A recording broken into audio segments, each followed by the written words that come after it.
Senator Sherrod Brown from Ohio.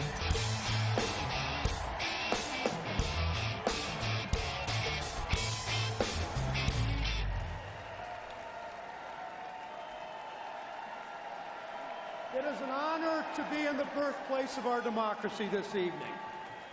I grew up in Mansfield, Ohio. My dad was the town doctor. I never saw him turn a patient away.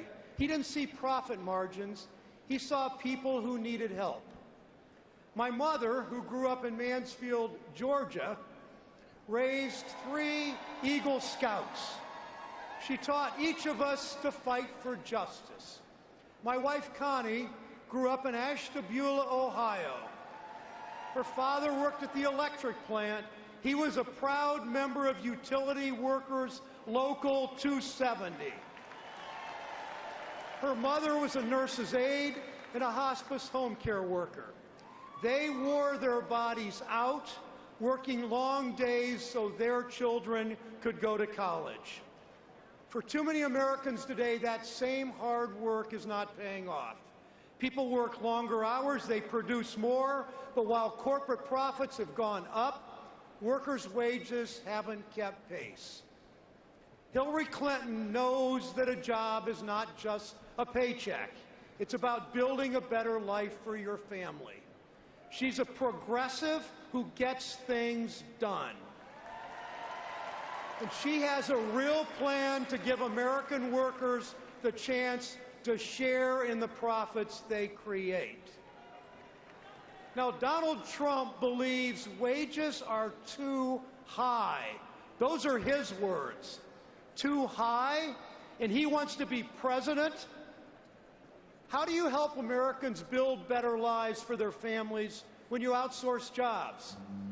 This suit I'm wearing, made by union workers 10 miles from my Cleveland home in Brooklyn, Ohio. Trump suits made in Mexico. Trump glassware made in Europe, not Toledo, America's glass city. Trump furniture made in Turkey, not Archbald, Ohio. Donald Trump's hat may be stamped with "Make America Great Again," but his ties are stamped "Made in China." Now, I've been fighting for a trade agenda for more than 20 years that puts American workers first. And I can tell you, in all those years, I've never, ever even seen Donald Trump. No, the only thing I've seen Donald Trump do when it comes to U.S. trade policy is run his mouth and line his pockets. While Trump outsources jobs, Hillary Clinton has a real plan to bring jobs back to America. $10 billion in Made in America tax credits to revitalize manufacturing. Now Trump proposes tax cuts too. $3 trillion for millionaires like himself and $2 trillion for corporations like his. Of course, we can't really say for sure how much Trump will take for himself because he's refused to share his tax returns with the American people. But the one thing we know for sure is Donald Trump looks out only for Donald Trump, no matter who he steps on along the way. Now, just ask the Friel family. They had a cabinet making business based right here in Philadelphia. That is until they signed a contract with Trump Plaza. They finished their work, but Trump refused to pay them what they were owed, starting a downward spiral that ended in bankruptcy. 5 decades, they had spent 5 decades in business, providing jobs and livelihoods to workers and families and community, and it all came crashing down after a contract with Donald Trump. Now, Trump says he wants to run our country like one of his businesses. I guess that means he wants to slap his name on it, make false promises, and then scam innocent people out of their savings. Look, there's no question we have work to do. We face serious challenges. Too many families struggle just to get by, let alone to get a little bit ahead. Donald Trump thinks people in states like mine will choose his counterfeit campaign over the genuine solutions we're fighting for tonight. He is wrong. Donald Trump looks at towns in the middle of America and he sees a rust belt of decay. Well, we reject that term, Rust Belt. Hillary, my friend Tim Kaine, and I see vibrant, innovative communities throughout the industrial heartland.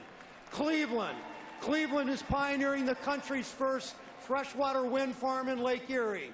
Youngstown is leading the way in manufacturing, advanced manufacturing.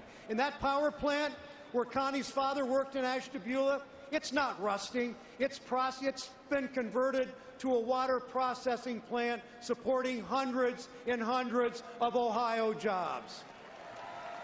That's how we rebuild a thriving American middle class. Those are the kinds of solutions Hillary Clinton will deliver, solutions that make a real difference in people's lives.